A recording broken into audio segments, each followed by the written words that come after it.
Muy buenas a todos, gente, colegas y amantes de los animales. Bienvenidos a este nuevo video de su canal veterinario Víctor SG Pets Life. En esta ocasión quiero hablarles de algo muy importante que tiene que ver con la salud de sus mascotas en cuanto a la cirugía de esterilización. En cuanto a qué es, recomendaciones, beneficios y posibles riesgos. Listo, para que no se lo pierdan, obviamente suscríbanse al canal, denle like al video, hagan un comentario y activen la campanita para que no se pierdan ningún otro video.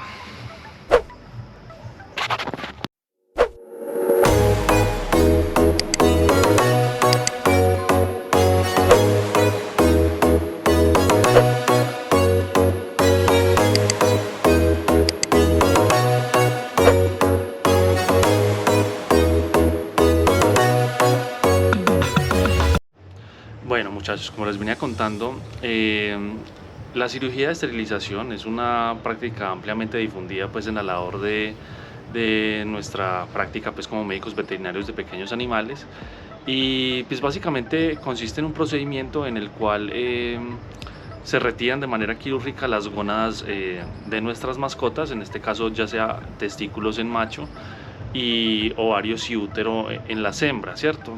Eso se hace obviamente pues con el objetivo pues de cerrar su ciclo reproductivo, que no se reproduzcan más. Pero ojo, y a esto hay que tenerlo muy en cuenta, y es que no solamente se hace para eso, o sea, los veterinarios no lo hacemos solamente para evitar la sobrepoblación, sino también para evitar enfermedades, ¿cierto? Entonces digamos que es muy común, por ejemplo, en los machos, que no los dejan operar, pues que los propietarios deciden no esterilizarlos, que les den por ejemplo enfermedades en la próstata, que les dé hiperplasia prostática, básicamente que la próstata se aumenta de tamaño y les comprima la uretra, y obviamente son animalitos que empiezan a tener dificultades para orinar u obstrucciones para orinar definitivamente. Obviamente pues eso es de mucho cuidado y requiere atención urgente. Entonces no solamente se hace para eso, sino para evitar esta condición, y también para evitar tumores testiculares, ¿cierto? Eso pues en los machos, la cirugía en los machos se llama orquiectomía, es como el término técnico, listo. En cuanto a las hembras, como les digo, no solamente es para esterilizarlas y para que éstas no se reproduzcan, ni tampoco para que vuelvan a entrar en calor, sino también para evitar enfermedades. Entonces una hembra canina que no se esteriliza desde joven, sino que se deja pues envejecer, estando entera, pues es más predispuesta a que empiece a sufrir de condiciones como tumores mamarios o una enfermedad muy común en perras no esterilizadas que se llama piómetra. Yo les hablaré pues en otro video un poco más detallado sobre el piómetra, pero básicamente consiste en que por los desórdenes hormonales de una perra entera ya envejecida, les da una infección en el útero, y el útero literal se llena de materia, de pus, de material purulento, y en ese sentido pues obviamente es una cirugía de urgencia, ¿cierto? Entonces obviamente la esterilización temprana y oportuna puede prevenir este tipo de inconvenientes o esta enfermedad que puede afectar la vida o poner en riesgo la vida de su mascota, sobre todo el de las hembras pues con el tema del piómetra. Esta cirugía se llama ovariectomía si se sacan solo los ovarios, u ovariohisterectomía si se le saca también el útero, que es la que normalmente pues se hace, listo. Entonces básicamente en eso consiste la cirugía. Bueno, hay que tener en cuenta algo. Para realizar un procedimiento de esterilización siempre sería ideal, siempre sería importante hacer exámenes prequirúrgicos, siempre que sea posible y siempre que el propietario pueda permitírselo. Lo más importante sería hacer los exámenes prequirúrgicos. Básicamente es un examen general para mirar que no esté anémico, que no esté deshidratado el paciente, que no tenga afecciones hepáticas o renales, y que en términos generales pues el paciente esté en buenas condiciones, ¿cierto? Obviamente eso sería pues en la condición ideal, y es digamos que casi que obligatorio, por decirlo así, en pacientes pues que tengan pues su propietario responsable y que vayan pues a una clínica a preguntar pues por el procedimiento de esterilización. Seguramente le van a hacer exámenes prequirúrgicos. Obviamente pues digamos que yo, que soy un veterinario que pues que tiene mucha experiencia en jornadas de esterilización masivas, y que muchos de esos pacientes son desafortunadamente callejeros, o que tienen pues un dueño un poco irresponsable, pues no siempre es viable hacer ese tipo de procedimientos. Obviamente cuando no es posible hacer exámenes prequirúrgicos, uno pues como médico veterinario valora que el paciente esté bien de salud, que no esté deshidratado, que no esté visiblemente enfermo y que pues en cuanto a condiciones generales se vea bien, ¿cierto? Que tenga una buena condición corporal, que tenga una buena actitud, y ya uno puede con cierto margen de seguridad determinar si ese paciente es apto para la cirugía o no. Obviamente, si el propietario decide no realizar el procedimiento de exámenes prequirúrgicos, pues obviamente siempre tiene que quedar consignado en el consentimiento informado de la anestesia, ¿cierto? De la anestesia y del procedimiento. Porque evidentemente siempre es recomendable, pero no siempre los propietarios, ya sea por razones económicas o por razones de tiempo, que de pronto sea una cirugía de urgencia, muchas veces no es posible. Pero siempre tiene que quedar consignado, y ustedes como médicos veterinarios, si hay algún médico veterinario que vea esto, es importante que siempre todo quede consignado por escrito por el consentimiento, ¿cierto? Ahora, ¿qué riesgos podría haber si de pronto no se hacen exámenes prequirúrgicos? En mi experiencia, pues eso es muy raro, es extremadamente raro que llegue a pasar algo, que de pronto el paciente tenga una afección hepática o renal subyacente, realmente que yo lo haya visto. Tal vez en 9 años que llevo yo esterilizando y operando, tal vez lo habré visto un par de veces. Obviamente depende mucho de los protocolos, depende de muchas cosas, pero que yo haya visto que haya tenido un paciente una condición subyacente que se le empeoró con la anestesia, realmente solo lo he visto 2 veces, o sea, eso es extremadamente raro. 2 de miles de cirugías que he realizado, realmente es muy raro, pero es bueno que lo tengan en cuenta, ¿cierto? Siempre y cuando usted tenga buena praxis y tenga buen juicio para la dosificación de la anestesia y en su procedimiento, es realmente poco probable que pase algo, entonces es bueno que lo tengan en cuenta. Bueno, ¿cuáles serían los beneficios de la esterilización? Obviamente el principal es que nuestros animales, nuestras mascotas, no se reproduzcan de manera descontrolada, pero como les digo, también evita enfermedades, la hiperplasia prostática y tumores testiculares en machos, el piómetra y los tumores mamarios en hembras, pero también digamos que sobre todo en machos, con el tiempo puede controlar el temperamento. Si es un paciente de pronto muy agresivo, si es un paciente que de pronto es muy hiperactivo, con el tiempo se le van a bajar las hormonas y por ende el temperamento. Disminuye también con el tiempo el tema de las conductas del marcaje, pueden funcionar también muy bien en ese sentido. Las hembras obviamente tienden a reponerse en un poquito, obviamente como las hormonas sexuales son producidas a base del colesterol. Muchas veces esa grasa que se usa para producir hormonas sexuales se tiende a acumular un poquito, entonces obviamente un animal esterilizado tiende a estar un poquito más gordito, no obeso, pero sí un poquito más repuestico en cuanto a condición corporal, y puede, digamos, favorecer en cierta medida a que pacientes que de pronto estén en un estado de desnutrición puedan recuperarse un poco más en ese sentido.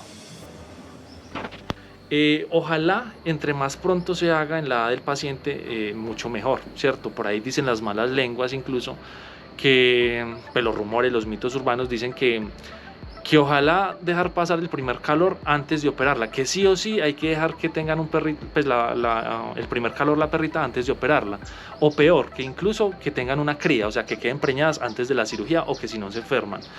La realidad es que eso es totalmente falso. Ojalá antes incluso del primer celo podrían esterilizarse, y entre más temprano se esterilice, menos probable es que en un futuro se enferme la paciente, ¿cierto? Entonces eso es totalmente falso.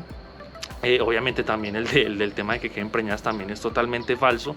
Entre más calores pasen de una perrita sin esterilizar, es más probable que se llegue a enfermar de alguna condición. ¿Listo? Entonces, entre lo más pronto posible, mucho mejor. Obviamente, si es una raza grande, lo ideal es que tenga un crecimiento considerable, más o menos entre los 8 y los 10 meses.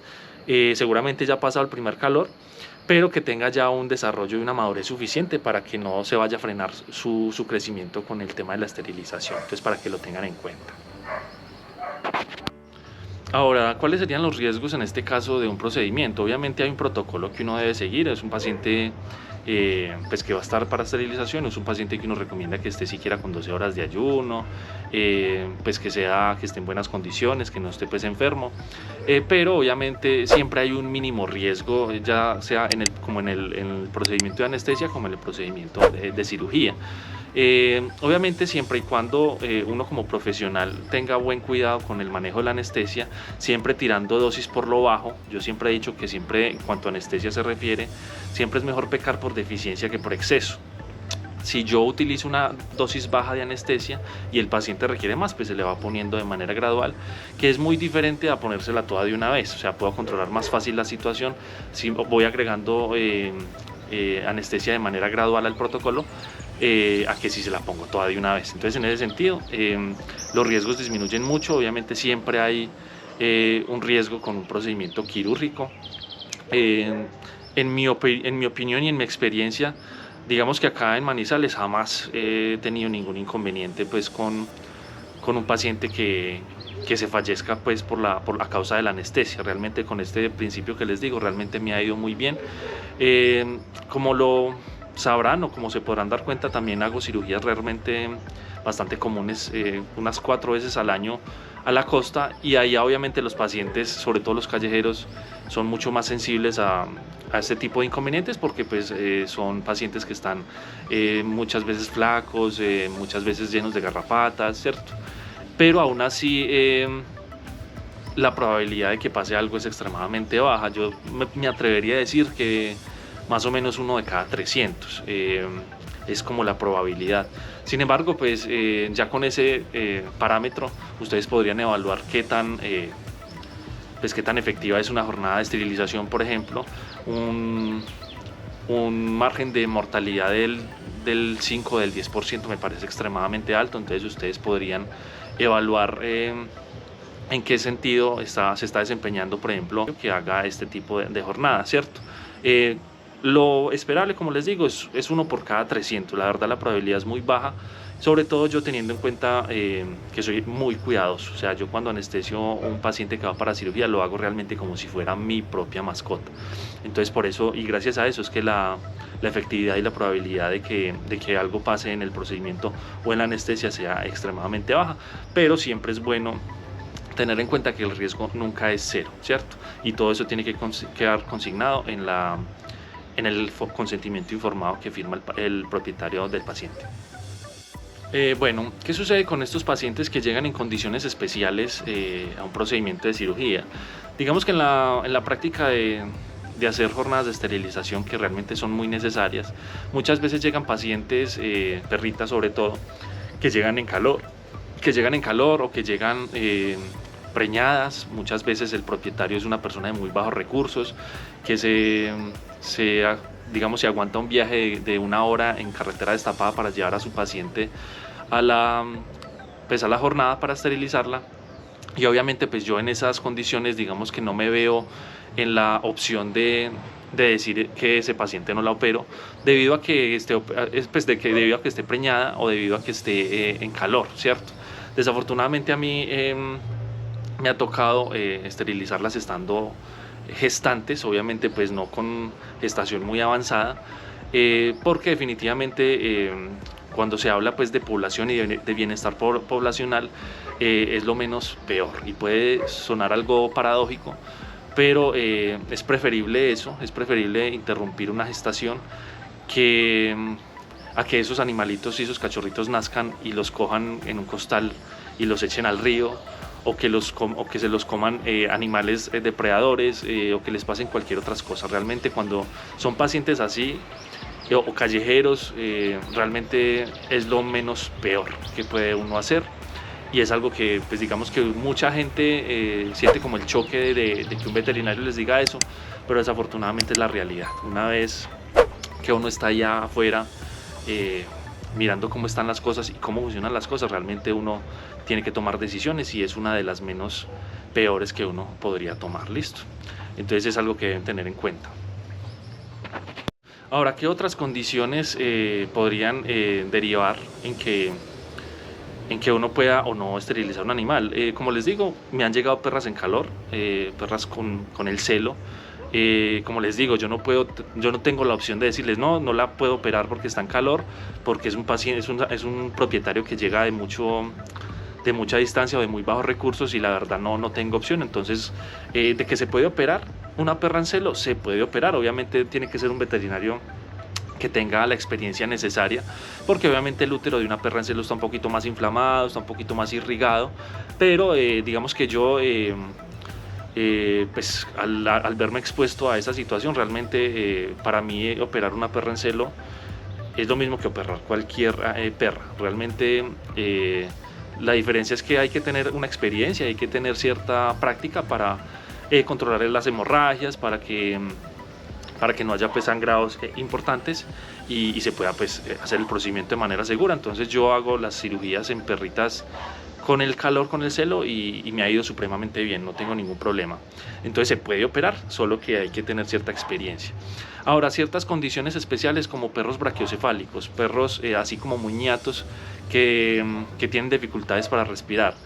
La realidad es que operar, pues esterilizar y anestesiar un animalito brachiocefálico, un perrito brachiocefálico, es realmente lo mismo que anestesiar cualquier otro perro. La única diferencia es que este paciente sí o sí tiene que estar entubado, y tiene que estar ayunado. Listo.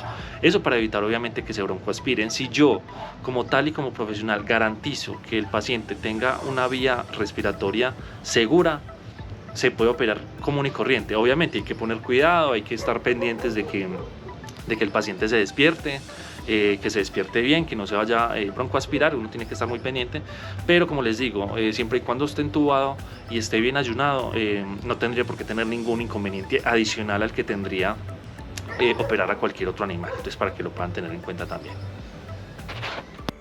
Ahora, en muchos casos también me ha tocado operar animalitos que están sin el ayuno correspondiente. Es lo mismo, obviamente hay que entubar ya sea brachiocefálico o no, y estar pendiente de que el paciente no se broncoaspire. Es un paciente que no le tiene que poner mucho cuidado, pero si llega un paciente sin estar ayuno, con las mismas condiciones en las que les acabo de mencionar, un paciente que venga de lejos o de una persona muy bajos recursos, realmente pues toca adaptarse a las condiciones. Yo en ese sentido me considero un veterinario de combate. Estoy adaptado pues a muchas condiciones adversas, y he aprendido a trabajar en condiciones adversas de manera adecuada y de manera correcta y profesional. Entonces también me ha pasado pacientes que no tienen buen ayuno, los he esterilizado echándoles ojito, entubados, y no pasa absolutamente nada. Entonces eso depende mucho de quién haga la cirugía y de la experiencia que tenga, para que también lo tengan en cuenta. Bueno, y en resumidas cuentas, recomendaciones para pacientes pues, cuyos propietarios quieran hacerlos esterilizar. Exámenes prequirúrgicos siempre son recomendables, a menos a que sea un perrito callejero, pues que nadie responda por él. Bueno, ya dependiendo de la situación. Que tenga un ayuno siquiera de 12 horas, ayuno principalmente de alimentos. O sea, yo, por decir algo, le recomiendo a la gente que le den la comida tipo 8 o 9 de la noche, para que a las 8 o 9 de la mañana que estén ya en el consultorio ya tenga unas 12 horas de ayuno. Muchas veces mandan también ayuno de 12 horas para líquidos, para agua. En mi experiencia no es necesario, pues al menos no tan largo, porque el metabolismo de los líquidos es mucho más rápido que el de los alimentos. Entonces uno, por decir algo, se toma un vaso de agua entero y a la media hora está en el baño con ganas de orinar, de evacuar, ¿cierto? Y así pues así pasa también en nuestras mascotas. Entonces no es necesario un ayuno tan largo. Normalmente el ayuno de líquidos lo recomiendo unas 3 o 2-3 horas antes del procedimiento, y no tiene ningún inconveniente. Listo, entonces para que también lo tengan en cuenta. Pero el ayuno de 12 horas sí siempre es recomendable. Obviamente que sea un paciente que esté en buenas condiciones de salud, que tenga buena condición corporal, que esté sano, ¿cierto? Y pues que no tenga ningún síntoma evidente de enfermedad. Listo. Obviamente para los colegas siempre hay que firmar el consentimiento, siempre tiene que haber un respaldo por escrito de que el propietario autoriza el procedimiento, porque como les digo, el riesgo nunca es cero. Es bajo si usted trabaja bien, pero nunca es cero el riesgo. Listo, para que lo tengan en cuenta. Bueno, por el momento creo que eso es todo, eso es como lo básico que tendrían que saber con respecto al procedimiento de esterilización, tanto para propietarios como para colegas. Si les gustó el video, evidentemente los invito a que se suscriban, que le den me gusta al video, que hagan un comentario, se vean el video hasta el final y activen la campanita para que no se pierdan ningún otro video. No siendo más, por el momento me despido y nos vemos en un próximo video. Muchas gracias.